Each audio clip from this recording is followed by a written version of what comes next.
chicks, chicks, chicks. Yeah, I know it's morning. And I have some goodies for you. There you go.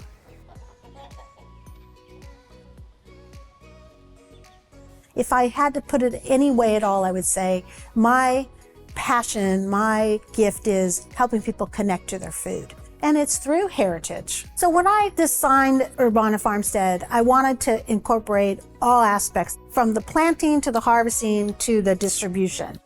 That's what you have here. So urban farm that has the farm and then the market and then also the kitchen.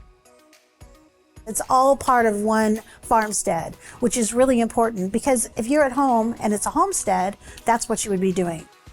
When I plant something, I have in mind, what am I going to do with it afterwards? And I try to do 40 to 50% of everything I grow that I actually sell inside the market.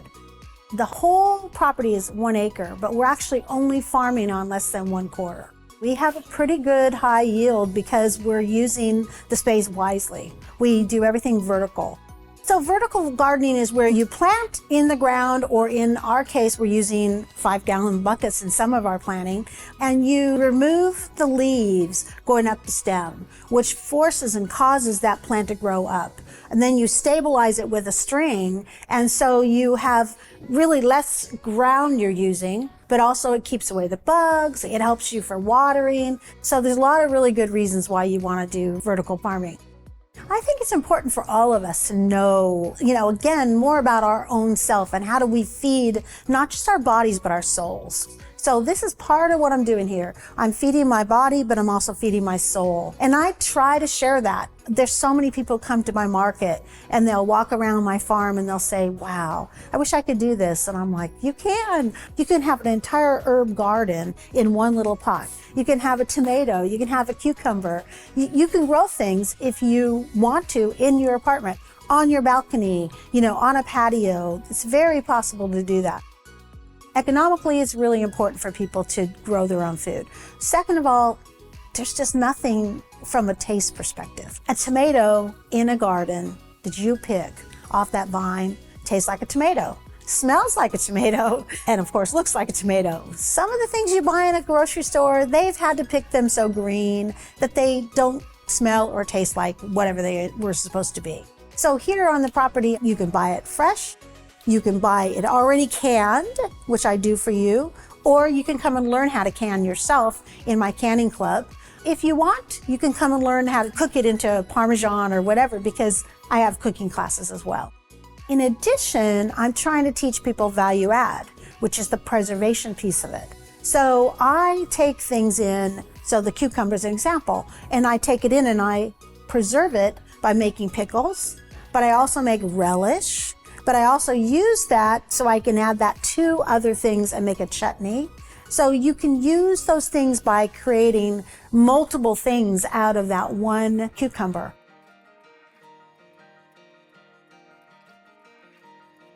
It all roots back to Italy. Both my mom and my dad's family are from Italy, Sicily and then Naples. And then they eventually moved to the south part of LA, where I actually grew up.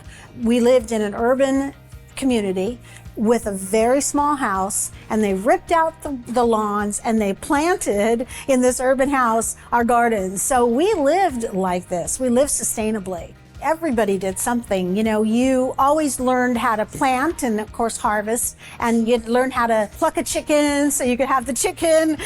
We raised rabbits for food. We absolutely did those things. And I learned a lot of it from that. But then the real training came when I went and lived abroad. I went to Italy and the southern part of Spain for 18 months, and I lived with families. And I did this farm away program where I was working in the field for 6 hours, and then I worked in the kitchen for 6 hours. And that's where I really learned the technique, because I learned some things as a child, but this is where it really came into practice. I decided I wanted to go back to Italy and to discover more about my roots.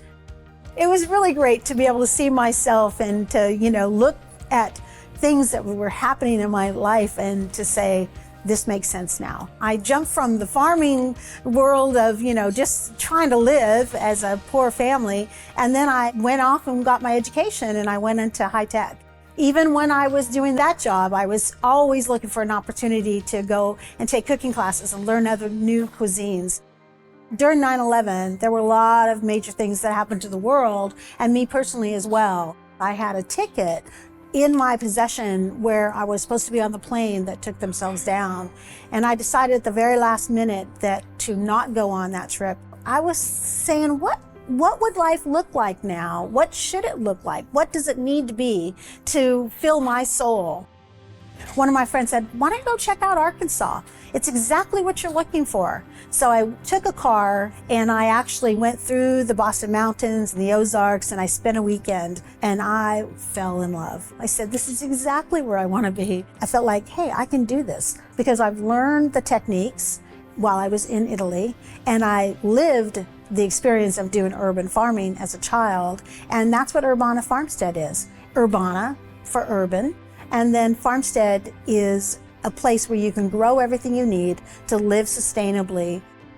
That's where I'm at in my life, is to give back, show people how to use this wonderful produce that they can grow in their yard, or that I'm growing, either one, and just change their lives a little bit.